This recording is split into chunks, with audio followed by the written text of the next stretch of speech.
Roma avanzó al paso de sus invencibles legiones, la más formidable maquinaria militar que vieran los siglos. Estas balas de plomo fueron usadas con eficacia mortal por sus honderos. Desde Numancia hasta Astúrica Augusta, todo el norte de Hispania quedó romanizado. Hoy conoceremos la historia de esta conquista. Bienvenidos a Arqueomanía.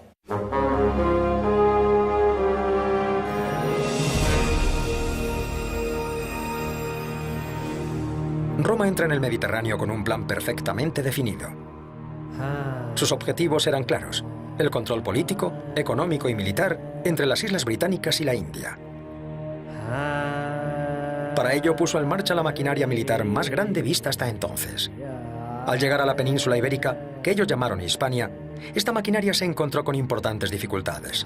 Pero al final lograron su objetivo: el dominio total.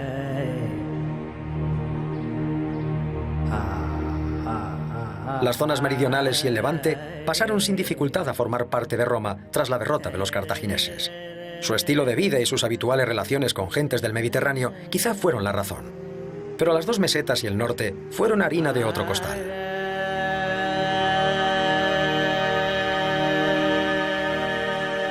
Numancia, ciudad de los arébacos, símbolo de resistencia en todo el mundo, al igual que Masada, ensalzada por Cervantes en su obra homónima, era un paso estratégico de gran importancia.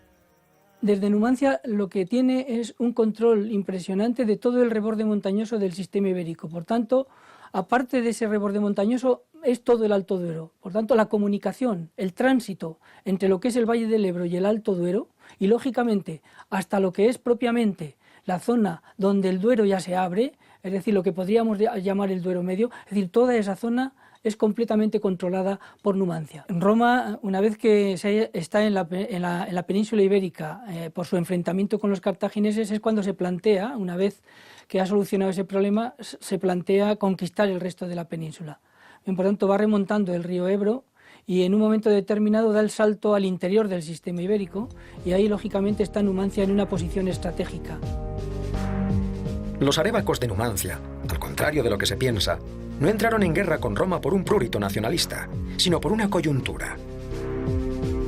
El conflicto entre el mundo celtibérico y el mundo romano se suscita sobre todo a partir del año 153. Es decir, la ciudad de Ségeda había empezado a edificar una nueva muralla y a concentrar de grado por la fuerza a la población del entorno. Bien, eso para los romanos suponía violar el Tratado de Graco. Por tanto, Roma dice que si sigue con esa actitud le declara la guerra, y así fue. Cuando realmente va a llegar el ejército romano, los egedenses todavía no habían acabado de fortificarse, entonces huyen, dejan su ciudad y van a pedir ayuda a Numancia. Bien, se trasladan a Numancia y Numancia los acoge como aliados y amigos. Eso es lo que dicen los textos, y dice Floro, añade Floro. De esta manera tan injusta entró Numancia en la guerra.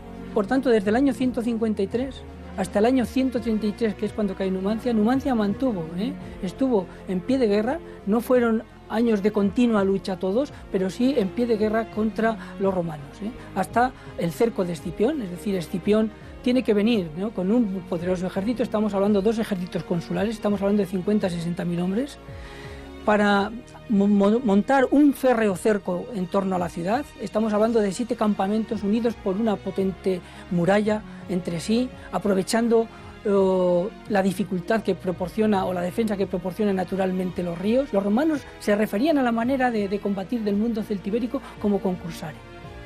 ¿Cómo podríamos traducir el término concursare? Como guerra de guerrillas. El guerrero celtibérico conocemos que participaba como mercenario en los ejércitos romanos, ¿no? También era una manera de adquirir prestigio y de adquirir riqueza. En el año 133 a.C., después de 11 meses de asedio,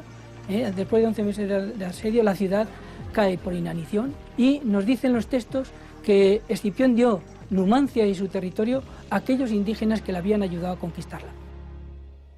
Al observar una casa celtibérica, reconstruida de manera científica, nos resulta más sencillo comprender el modo de vida de un guerrero numantino. Hay 2 ciudades superpuestas y de alguna manera esas 2 ciudades se ajustan bastante en urbanística, tienen una urbanística bastante parecida, ¿no? Bien, lo que sí que cambian claramente son las casas, ¿no? Frente a la ciudad celtibérica, donde las casas son más pequeñas y están compartimentadas en 3 estancias, es decir, lo que llamamos la casa tripartita celtibérica, Bien, bueno, pues son casas pequeñas, es decir, solo hay un vestíbulo donde se llevan a cabo las actividades artesanales con una trampilla en el suelo para acceder a una estancia subterránea. Esa estancia subterránea tiene una finalidad fundamental y es la de conservar los alimentos. A su vez, de ahí pasamos a una estancia más grande, mayor, que ocupa el centro, que se dedica a los asuntos de la vida, donde vive la familia, donde come, donde duerme, es decir, donde hace prácticamente la vida. Bien, donde está el hogar, en el suelo, los bancos corridos a su vez más bajos, porque toda la actividad se desarrolla en el suelo y eso nos permite tener también techos más bajos y, lógicamente, tener un espacio más fácil de caldear. Y finalmente la tercera estancia, al fondo de la casa, está ocupada por la despensa donde se guardan los alimentos que se procesan diariamente en el hogar y también útiles de trabajo. Bien, esta es la casa celtibérica, mientras que las casas que tenemos en la ciudad de época romana son casas mucho más grandes, con muchas más estancias y con muchas más habitaciones, ¿no? Y por tanto con hogares elevados, con bancos corridos más altos, es decir, donde nos vamos a encontrar como en ese espacio doméstico los numantinos de época romana se desenvolvían a la misma altura a la que nos movemos en nuestros espacios domésticos actuales, con la cocina a la misma altura, las zonas de sentarse a la misma altura y la mesa también a la misma altura.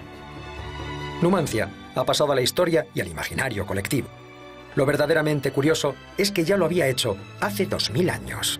Nos dice algún autor que los romanos fueron los que se sintieron conquistados por la gesta numantina. Y esto es así hasta tal punto que es la ciudad más citada en la antigüedad, más de 300 veces por más de 20 autores, como referencia de la lucha o como ejemplo de la lucha de un pueblo por su libertad. Numancia fue un objetivo estratégico por su importancia geográfica. Astúrica Augusta también, con el agravante de ser el bastión necesario para defender la explotación minera de las médulas. La vinculación entre Astúrica y la gran mina de las médulas es total, ¿no? Es más, la razón de ser de Astúrica Augusta está y radica su origen precisamente en todas las explotaciones de oro que se encuentran en el noroeste de Hispania, ¿no? Por tanto, este sería un núcleo importantísimo desde donde se llevaría a cabo el control de esas explotaciones mineras y, por supuesto, la distribución del mineral de oro que iba saliendo. En cuanto al tipo de población que podía estar aquí asentada, pues creemos que habría un alto funcionariado importante encargado, como digo, de la administración de esas minas. Y luego, claro, pues toda la población que requiere pues una clase social, digamos, de cierta alcurnia, ¿no? Los astures extendían su territorio desde el Esla hasta la cornisa cantábrica. La ciudad de Lancia, próxima a León, puede darnos muchas claves sobre este misterioso pueblo, del que todavía no se ha encontrado, por ejemplo, ningún enterramiento.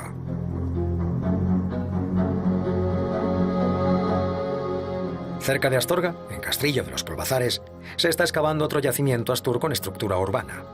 Astorga era el punto de enlace de Ártabros, Astures y otros pueblos del norte.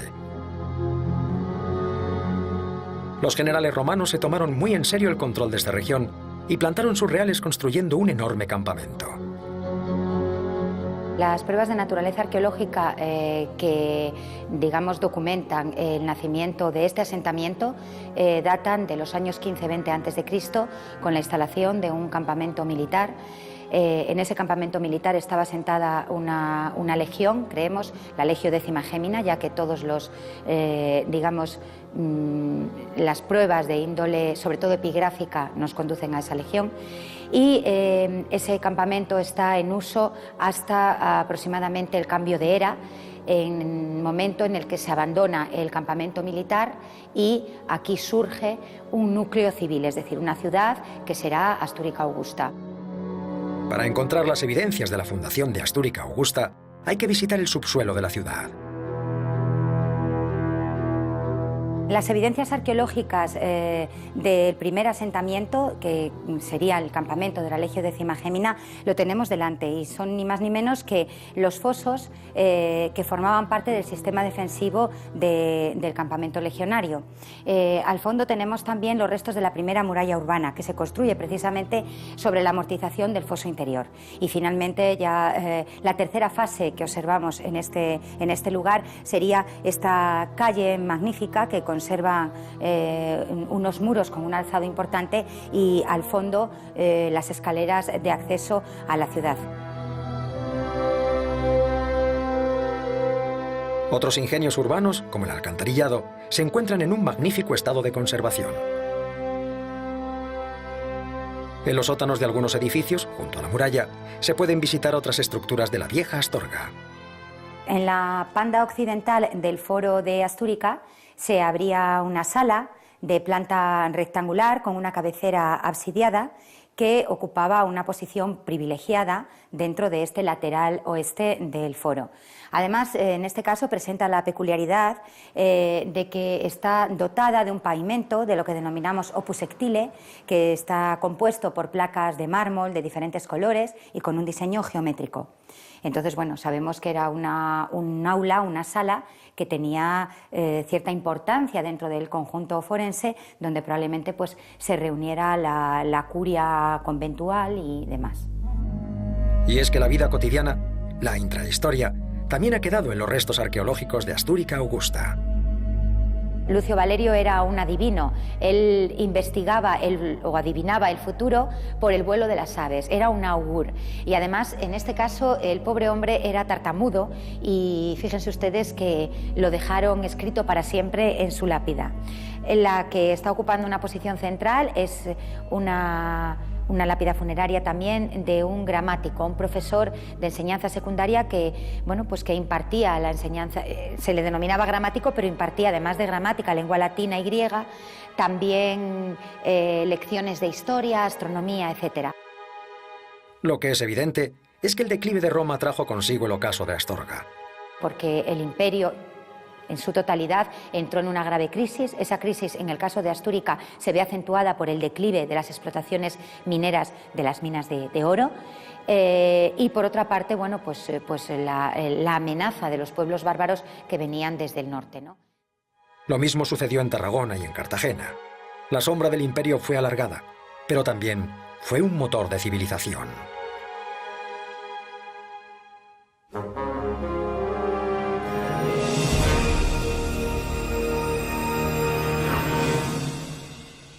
Desde pequeña siempre he tenido mucho interés en las cuevas, en los abrigos, en las pinturas rupestres, y siempre tuve la idea muy clara de que lo que me gustaría era conocer cómo vivieron esos grupos en el pasado.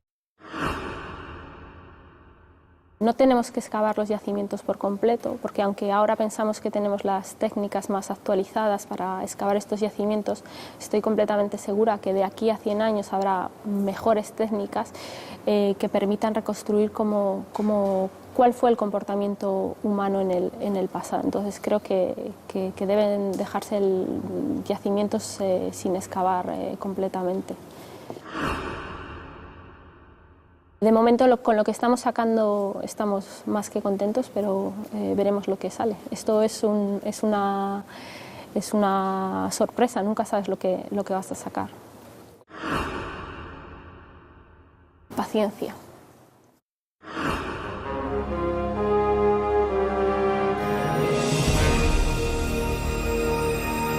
Esta bellísima ermita de Santa María de Tiermes se construyó en el siglo XII sobre una antigua ciudad levantada muchos siglos antes por los arébacos, un pueblo celtíbero, orgulloso y guerrero que se enfrentó ferozmente al avance romano. Las ruinas de Tiermes se encuentran enclavadas entre los bosques de encina, pinos y enebros del sur de la provincia de Soria. Su historia va unida a la cercana Numancia, también arébaca y símbolo de la resistencia a Roma. 2000 años después, aún nos estremece la fiereza de aquellas guerras celtibéricas. El historiador romano Apiano nos cuenta cómo el cónsul Tito Didio derrotó a los arébacos tras más de 50 años de lucha, matando a 20.000 de ellos. Tiermes, ciudad siempre hostil a Roma, tras resultar vencida, tuvo que bajar del cerro al llano, al tiempo que se le prohibía edificar muralla defensiva. Derrotadas Numancia y Tiermes, las formidables legiones romanas tuvieron expedito el Valle del Duero y el camino hacia las ricas minas de oro del norte. Comenzaba el proceso de romanización y la indómita Tiermes también terminó adoptando la cultura, costumbres y leyes de sus conquistadores. La arquitectura de la ciudad evoluciona y se hibrida. la primitiva ciudad celtíbera se dota de espacios públicos, termas y foros al gusto romano. Una de las cosas que más llama la atención de Tiermes es su arquitectura rupestre, que es muy original y además muy bonita. Acabamos de entrar por la Puerta del Sol con Cesario Pérez, profesor de arqueología, y nos encontramos con estas llamativas gradas de piedra. ¿Cómo interpretamos esto?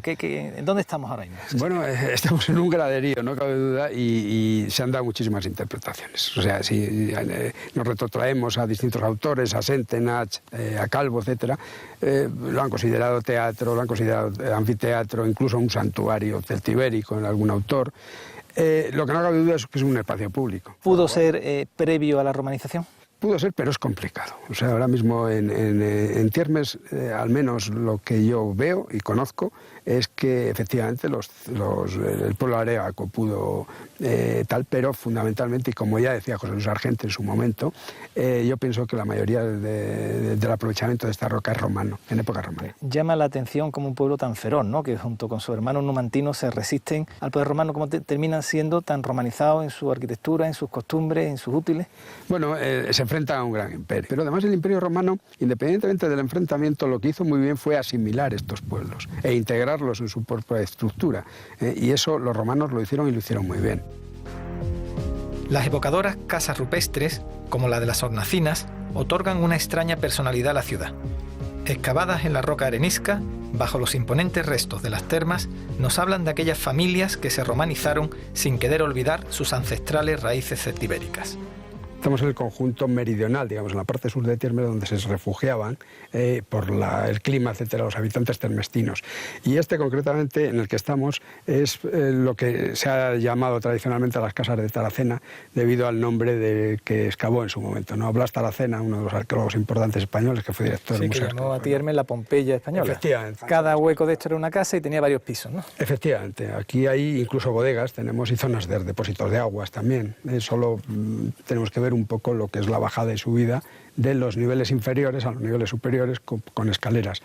En teoría, este conjunto, digamos que tendríamos como dos zonas de habitación que están mediatizadas por estas escaleras centrales que delimitan el conjunto de una serie de habitaciones que, dependiendo del conjunto, pueden ser 3 a 4. La ciudad ornada de termas y palacios precisaba agua. Y para solucionar este problema se aunaron la ingeniería romana con las antiguas técnicas celtibéricas de talla de la roca, que parece hendida por el tajo de un gigante.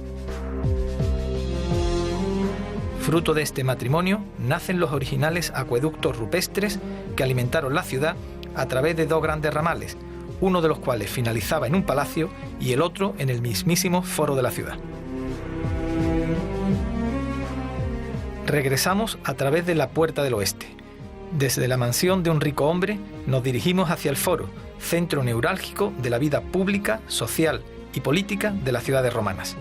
El soberbio foro de Tiermes, que sigue el canon imperial, nos habla de una plena romanización que convive en la zona meridional de la ciudad con las antiguas casas rupestres. El foro en todas las ciudades romanas, y en Tiermes no es una excepción, es, digamos, el centro neurálgico de tanto social como político y económico de las ciudades romanas. Una especie de plaza mayor. Digamos, es una plaza mayor con aditamentos. A medida que se va desarrollando se van añadiendo. Porque hay poder civil, hay religioso, hay templo. Hay templo, efectivamente, y hay poder económico. Aquí hay una calle principal que sería porticada. Sí, una calle porticada, por tanto, y esta taberna se vendía de productos alimenticios, de otro tipo de alimentos, bebidas. De todo tipo. Las tabernas son, genera un proceso económico, sean verduras, o sea, otro tipo de utensilios necesarios para la vida en una ciudad romana. Los pueblos celtíberos incineraban a sus muertos y depositaban las cenizas en unas urnas cerámicas que enterraban con un ajuar, que en el caso de los guerreros incluían sus característicos puñales y espadas de hierro. La vieja necrópolis celtíbera continuó usándose durante los primeros siglos de la romanización. Resultan estremecedoras las tumbas excavadas en roca que jalonan el camino a Carratiernes.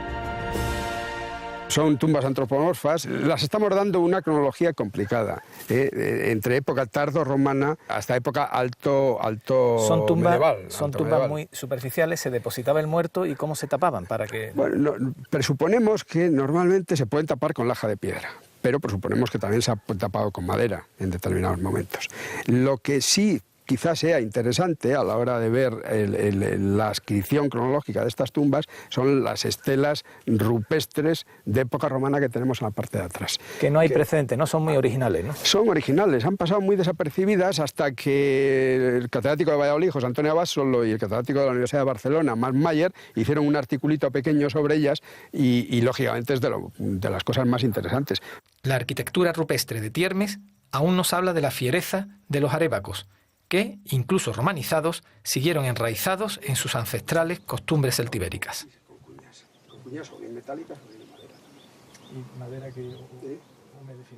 Cuando hablamos de arqueología pensamos siempre en el trabajo de campo.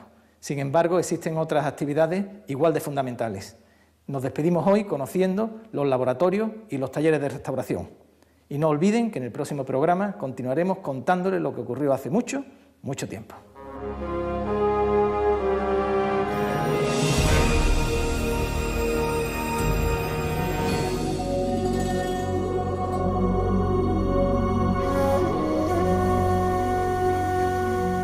La arqueología le otorga corporeidad a la historia.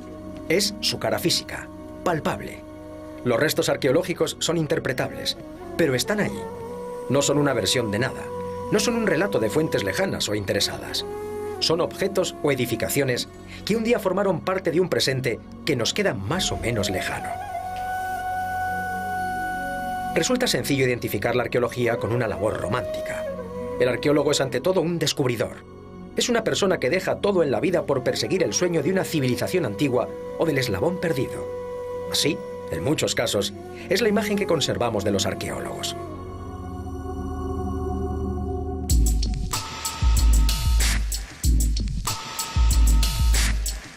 Pero la realidad con tener algunas gotas de ese viejo romanticismo es bien diferente. Hoy en día, los trabajos de la arqueología tienen mucho de científicos y de multidisciplinares. La arqueología de campo sigue siendo imprescindible, pero es insuficiente si no se desarrollan después otras labores de índole científica. Lo normal es identificar a los arqueólogos con ropajes de aventura, aunque cada día es más frecuente que lleven batas blancas. Desde el lavado de sedimentos a pie de excavación, hasta la catalogación en un primer campamento base, muchas veces instalado en un humilde colegio, pasando por la compleja restauración de piezas fragmentadas, los trabajos de la arqueología son específicos y complejos. La arqueología se parece mucho al trabajo de los forenses de las películas y series americanas. De cualquier pequeño descubrimiento puede salir un hilo conductor que lleve a los investigadores hacia un gran descubrimiento.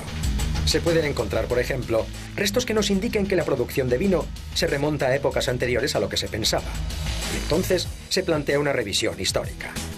Al pasar una delgada capa de mineral por un microscopio electrónico y cotejar los resultados con una gran base de datos europea, puede establecerse la procedencia de un collar de mineral. A veces resulta que el origen es mucho más lejano de lo que se creía. El trabajo en los laboratorios es muy minucioso, es casi una tarea intimista. Hay que ser riguroso y no dejarse llevar por las emociones. Este es un gran mérito. Hasta que no se contrastan los datos, no se pueden hacer conjeturas. Y a veces, este proceso es muy largo, puede durar años. Cuando se anuncian las grandes novedades arqueológicas o paleontológicas, se ignora en general que se trata del trabajo de grandes equipos que se han dejado la piel ante un microscopio. Una de las tareas fundamentales es la restauración de las piezas que se encuentran en las excavaciones. Hay que pensar que la mayor parte de estas piezas han estado bajo toneladas de tierra durante siglos. Tras recoger delicadamente todos los fragmentos posibles, se procede a labores de limpieza y consolidación. En la mayoría de las ocasiones, cuando se mira un jarrón espectacular o una vieja espada en un museo, ha existido detrás un enorme esfuerzo. Cualquier restauración puede ser destructiva o invasiva. Hay que emplear el microscopio y los productos químicos adecuados para no dañar las piezas. Y luego viene esa tarea de hacer puzzles con decenas de pequeños trocitos de cerámica. Gracias a ese trabajo oscuro, invisible, podemos obtener el verdadero conocimiento, sintetizado y contrastado, que nos hace aproximarnos al pasado con mayor verosimilitud.